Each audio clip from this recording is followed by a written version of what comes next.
नमस्कार। आज हम यूट्यूब चैनल पारिवारिक संबंध में आप लोग के सामने सुंदरकांड का हिंदी में अर्थ सहित प्रस्तुत करेंगे, जिसका हिंदी में अनुवाद क्या है उस सुंदरकांड का, उसको हम बताएंगे आज।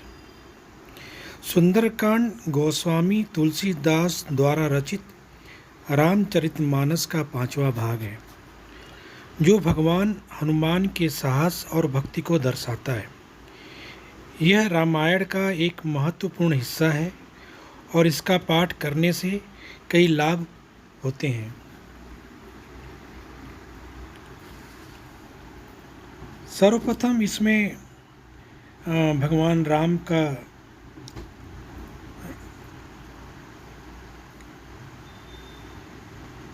वंदना किया गया है इसमें शुरू में।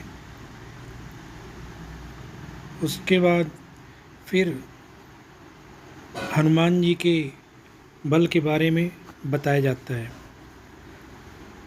अतुल बल के धाम, सोने के पर्वत के समान, कांति युक्त शरीर वाले दैत्य रूपी वन के लिए अग्नि रूप, ज्ञानियों में अग्रगण्य, संपूर्ण गुणों के निधान, वानरों के स्वामी श्री रघुनाथ जी के प्रिय भक्त पवन पुत्र श्री हनुमान जी को मैं प्रणाम करता हूँ।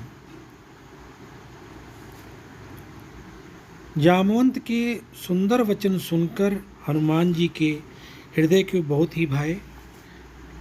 हे भाई, तुम लोग दुख सह कर, कंद मूल फल खाकर तब तक मेरी राह देखना,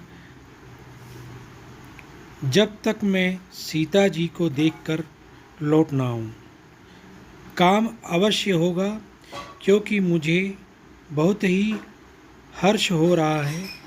यह कहकर और सबको मस्तक नवाकर तथा हृदय में श्री रघुनाथ जी को धारण करके हनुमान जी खुश होकर चल दिए।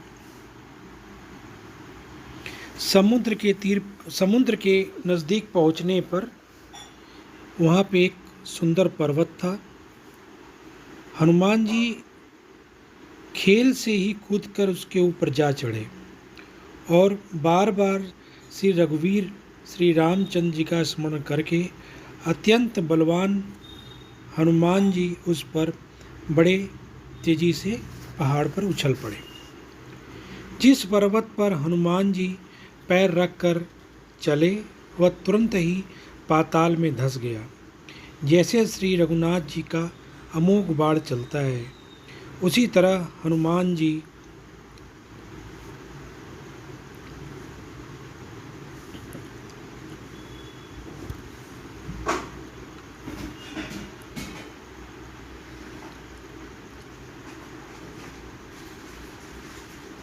उसके बाद हनुमान जी पर्वत से कहा कि हे मैनाक, तू इनकी थकावट दूर करने वाला हो।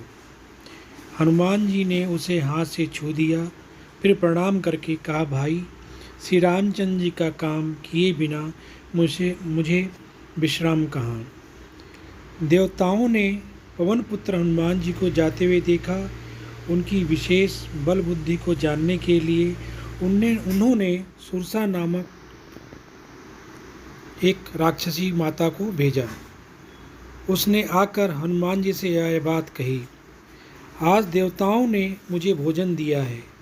यह वचन सुनकर हनुमान जी ने कहा, श्री राम जी का कार्य करके मैं लौट आऊँ और सीता जी की खबर प्रभु को सुना दूँ, तब मैं आकर तुम्हारे मुंह में घुस जाऊँगा।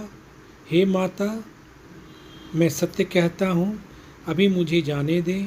अब किसी भी उपाय से उसने जाने नहीं दिया। तब हनुमान जी ने 16 योजन मुख फैलाया।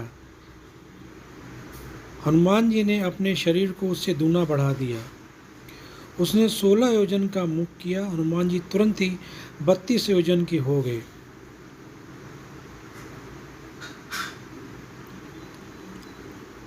और उसके मुख में घुसकर फिर बाहर निकल आए और उसे नमस्कार करके विदा मांगा।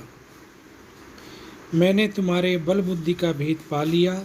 जिसके लिए देवताओं ने मुझे भेजा था।